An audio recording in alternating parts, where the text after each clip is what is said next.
A little coke, a little weed, a little hash is all you need. You mix them all up into a big yup and smoke a shotgun. A pound of 40 without a cup. I smoke my blunts down to the bud. Ow, I grab an oxy. Oh, I'm feeling foxy like Rush Limbaugh. Blow a shotgun. Hey, take the bridge, Jimmy. I'll believe I will. When you get flogged before a test or that special date, you'll forget all about it because of your altered state. So there's my coat. Go reach inside. You'll find a bag of leafy pride. Unroll some roaches as big as coaches. We'll smoke a shotgun. Ow! I can no longer call that the A material, but it certainly was cathartic in a way, right? So I want to talk about exactly that today. The concept of sorcery, the concept that drugs will get you closer to cosmic levels of understanding, or the understanding of the nature of things so that you can warp nature to your will. That's what sorcery is. People tell you this and that because they use words inappropriately. The media is all about twisting the meanings of words because they're not very smart out there. What can you do? But anyway, I am, and so I'm going to tell you about sorcery. Sorcery is the use of chemical augmentation to get you where you want to go. If where you want to go is cosmic levels of understanding, I am Doc Strange, and the third eye just opened up in my forehead, and a June bug flew right in. Whack! Ow! Oh, I don't care what happens to torment you. Go away. So, I've been there. I had that third eye open for a while. What happened with me is it created a psionic resonance between myself and any telepathics in the area until they could all hear my thoughts. And I was thinking a lot of pervy stuff in those days. I was young and dumb and whatever. So it got me thrown out of better places than yours. Yeah. So don't act like you're all superior. Anyway, so I'm going to give you an example of sorcery in the real world, your world, 1112, not my world, not Patch World, which doesn't exist inside the nomenclature, but in your world, Earth number 1112. If you go down to Brazil, there's a river considered the largest in the world for volume of water moving. It's called the Amazon. Oh, yeah. And up the Amazon, if you go far enough, you come to a tributary of it, which is a considerable river in its own right. It's called the Orinoco. Aye, laddie. And so, up the Orinoco River, you will find a number of what used to be uncontacted tribes, according to white people, because we're a little bit stupid. But, oh well. Yeah, but we have Kim Kardashian. I'm so sorry, God. So, anyway. One of those tribes, way up the Orinoco River, is called the Yanamamo. You think I'm kidding, I'm not. That's their name. It's spelled Yanamamo with some umlauts. Umlauts, the German punctuation down there in your old Portuguese. Pork and cheese language. So anyway, so they're called Yanomami in their own language, and it means the fierce people. And the Yanomami, right? They probably nowadays are more modernized than I am, because most people are, but back in those classical times when a guy named Chagnon went among them as an extern, I saw some of his lectures. I was very fortunate at Pitt, by the way. Thank you, Pitt University. You did not, and we did not get at all what we wanted from one another. But boy, oh boy, when it comes to broadening, I walked in on anthropology lectures from one of the giants in the field and got to just sit there and audit them while I was ignoring my algebra and chemistry. I was so broadened by it. I don't miss the algebra and chemistry anymore because I learned so much more about the world through anthropology.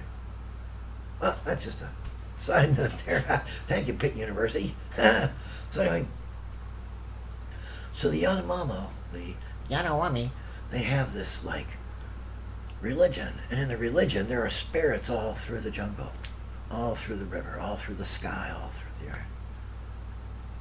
And they have these guys to communicate with those spirits to make sure that the diseases don't get you, to make sure that the bugs ain't poison, to make sure that whatever it is you're going to do ain't going to be as bad as it's probably going to be. In our world, we call them priests, right? In their world, they're shaman. That's right. And a shaman is the classical definition of a sorcerer, a person who uses drugs to achieve an augmented contact with the powers above or below. Yeah.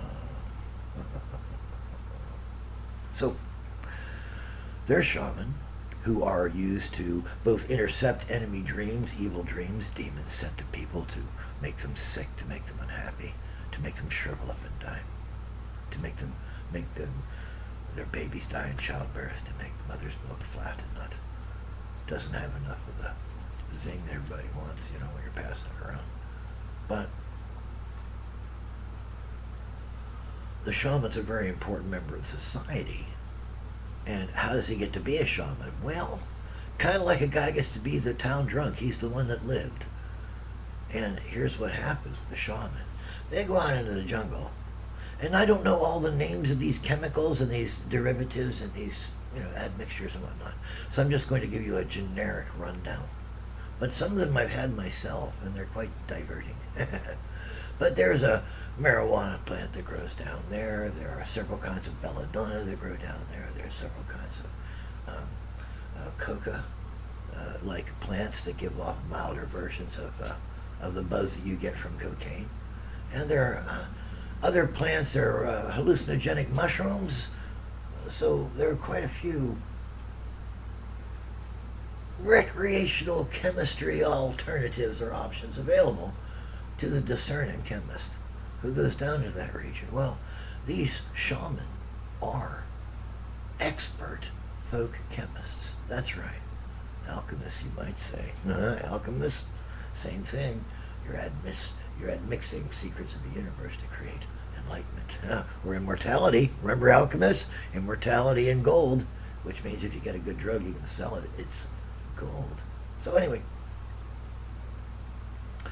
Huey Lewis knew all about it. He wanted a new drug. And you can't get one, Huey. You know all about that too, I'll bet by now. So anyway, this guy will mix all these things together. And that's not enough, because that's just the basis on which he is going to create his connection to the gods above and below. To especially his spirit animal, his psychopomp, the creature that leads him to spiritual revelation and greater understanding of the patterns behind all things, so that he can manipulate them to the advantage of his family unit, his tribe. It's a true story. Ask Chagnon. I'm not just a barking up a wrong tree here, there, dude. So he mixes all this stuff together, and then he asks one of the hunters, he says, can you do me a favor? And the hunter says, sure, what do you want, Sean? He says, give me some of that poison dart poison. Of course he does. That poison dart poison that they use down there, the Yanamamo do, the Yanawami do, is made from tree frogs. And little bright colored tree frogs that look like somebody that was high on LSD was drawing them or coloring them in, with like big yellow potches, and blue and red. And they look a little bit like a mandrill turned into an amphibian. If you don't know what a mandrill is, that's okay. They don't know what you are either. So anyway, this stuff is the most powerful hallucinogenic known to man. The sweat from these arrow frogs, they call them. Because they take these frogs, they spit them, and they turn them over a fire. And when they're turning them over a fire, they sweat these beads of toxin, trying to get rid of the predator that's bothering them, right? Just like toads do, just like frogs do. The Sonoran Desert toad, they were talking about the hippies. Oh, I love my wife, but oh, you toad, right? Yeah, have nothing on this guy. The thing is, though, if you lick that guy's sweat, if you put it in a glass, you drink a little bit, hey, it's okay. No, because it's a powerful paralytic poison, too. And you have to mull it with all these various things just so you can move around while you're high on it. And the story is so good that I'm going to tell you what Chagnon told me, because I was there for the lecture. Oh, Forrest Gump. Eshkalar. For the win. Well, they told me that we get most of the drug that the shaman do from this arrow frog. It only takes a very little bit. And you get killer high on it. And Chagnon says, really? Like that? And he says, don't touch it. You'll trip your brains out. And he says, nah. And he touched one of the frogs and he was paralyzed, tripping his brains out for 3.5 days. They had to wipe him off. They had to clean the flies off because he was like, green goo, coming out of his mouth. Now this is what happens when you don't know sorcery and you dabble in it, you fools out there. Oh, what fools ye mortals be. And he was a dabbler, and he was not too... Well, the whole idea of anthropology is that you can leave your structured land. You go out and find girls that don't care if you see their titties. And then you have sex with some of them because they're, like, bored. And you're new. And if you don't know that about people, then you should be an anthropologist. You'll learn a lot. And they go native for a while, and then they come back to their senses when somebody, sends them something like, I don't know, nail clippers or something that they don't have out there, and they realize that the world's a different place than they had realized, and they like jet on back to LA or something. Now Chagnon had a worse story than that, of course, because he stole one of the women from the Yanamamo. Yeah, because he fell in love with one of the girls there. Like I was just saying, he fell in love. You think I make this stuff up? I'm more in reality than you are, which is, I understand I'm ugly. Some of you don't, but this is getting material. So anyway, he stole one of the girls, and he took her away from her husband, who was beating her, because you do that if you're stupid, if you're mentally deranged. You beat your wife because that's the only person that pays attention to you, so you have to express all your emotions to them. This is a terrible problem everywhere. And if people just got the idea, like, oh, I can't express these emotions to that person, there'd be a lot less violence.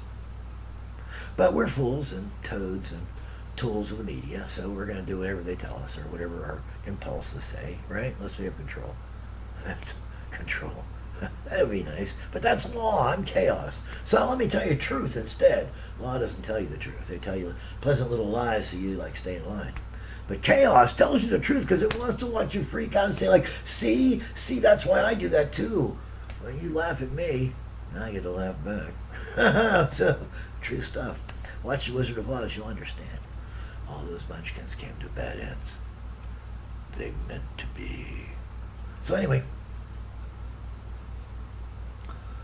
so the shaman mixes this stuff all together, right? With, I finished the Chagnon story. So he stole a girl away, and he took her back to LA with him. And she stayed with him for like, I don't know, a couple months, 6 months maybe. And then she slipped away in the night, and nobody ever saw her again. She was like a feral thing, an animal in the night. They couldn't see her. They couldn't find her. No system could locate her. She was so good at being a forest animal, which is what she was, a forest ape. That's humans were forest apes. We moved to the savannah. So anyway, and she got back there, and then he later heard the story. She crawled back into bed with her husband, who promptly beat her to death. So this is what happens in anthropology. You're there to destroy a system. You don't know you are, but you are like missionaries. You are the forefront, the wave of disruption ahead of our civilization that wants to disrupt and destroy every other civilization, deconstruct its peoples and their culture so that they are ready for our imprinting.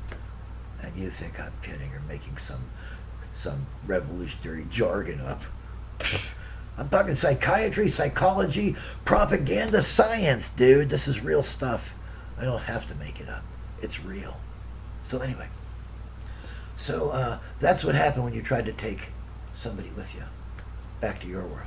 They couldn't live there, and they would rather die than live with you. Anthropologists, listen to what I'm saying. Let they who have ears hear. Let they who have eyes see. You can see the titties. Don't try to take them home. This is important stuff. So anyway, so the shaman, they take these drugs and they mix them all together, all these compounds and tinctures and whatnot, and they put the arrow frog venom in it, the sweat, which is so hugely paralytically, wildly hallucinatory. And they managed to mull it just enough that if you take about this much of the powder, like a tube about like that, right? And you stick it in a blowgun. You know what a blowgun is. The monkey comes down. Yeah. There's a reason for that has to do with those arrow frogs. I'll tell you later. But anyway, as the monkey comes down, instead of clings to the tree, you don't get the monkey. That's partly what that arrow frog venom is about. It like goes limp. Ha ha! And falls. And now you have tenderized monkey. It makes good eating. So anyway, they get about, I would say, an ounce and a half of this stuff. They stick it in the end of a blowgun, and they put it in one of the shaman's nostrils, and the guy goes, like he's shooting an arrow, one of those darts, right? And it goes right up that shaman's nose, and this eye goes, whoop! I bet, I know, I'm just kidding, but still, you can imagine, it looks like something from a cartoon. And he goes, he I guess it depends on how many times it's been done to him. He may just go like, oh, other nostril, please. But probably he's like, oh,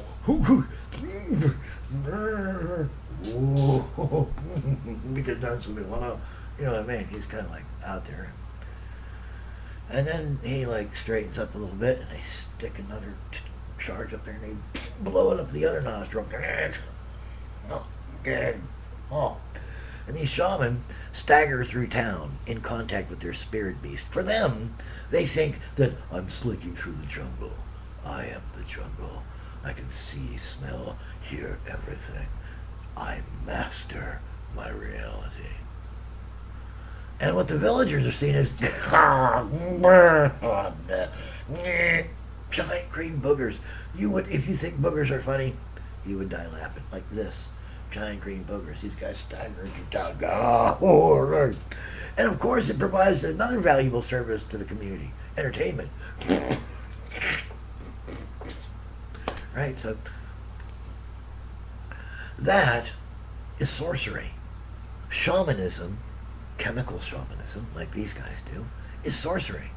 You are trying to get in contact with the essential powers of the universe, or whatever powers affect your tribe's existence, your people's existence, your family's existence, your personal existence, and to achieve enough knowledge to control them in some way that benefits you or that does not harm you. That's sorcery. That's why people talk about enlightenment. In India, classical India, and I mean the India of today, but classical India, Gupta India, right? They had this stuff called soma. There's several varieties of it. I'm just talking about the concept here. And soma was a drug that would put you in contact with, right, milky soma, or whichever kind of soma you were taking, with the cosmic powers or your local powers, the ones above you, the ones that could do things that no mortal could do. Count to 21 without taking off their pants. Whatever it is. You know, the super creatures, the Naga, the Divas, right? Yeah, the Men in Black, whatever. So,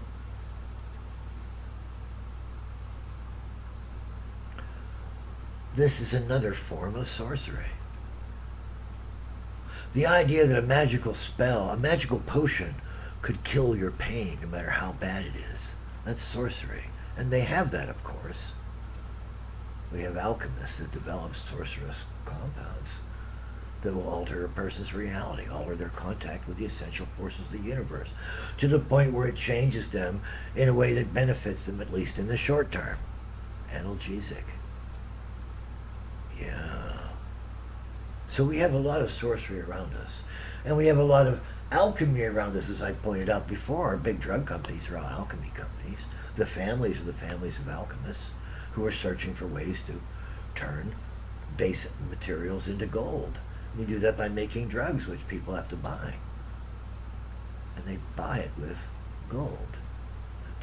You transfer base elements into. People don't see this stuff. So I love being Eshkalar, because the hangovers don't make it better. Let me tell you. So anyway, That's what sorcery is. Sorcery seeks to use those chemicals that are produced by alchemists and others and themselves to create an ambiance, a mental ambiance, a psychic ambiance that allows them to be more in tune with the rhythms and the patterns of the real reality above our simple perceived reality. Because, of course, there's much more going on that our senses don't perceive, that our minds cannot envision because we've never seen any cues that would lead us in that direction. For those of you that believe that the human intellect is unlimited, well, everybody believes in fairy tales. Heck, and I come from one. So, good on you. Keep believing. And remember, just keep looking up. Unless you're walking over a manhole cover. I'll tell you what. Oh, so that's what sorcery is. That's what sorcerers are. That's how it works. I'd like to talk later on about the Navajo sorcerers who don't do it the same way. They create the portals through which the creatures of power come and go. But I'll talk about that another time.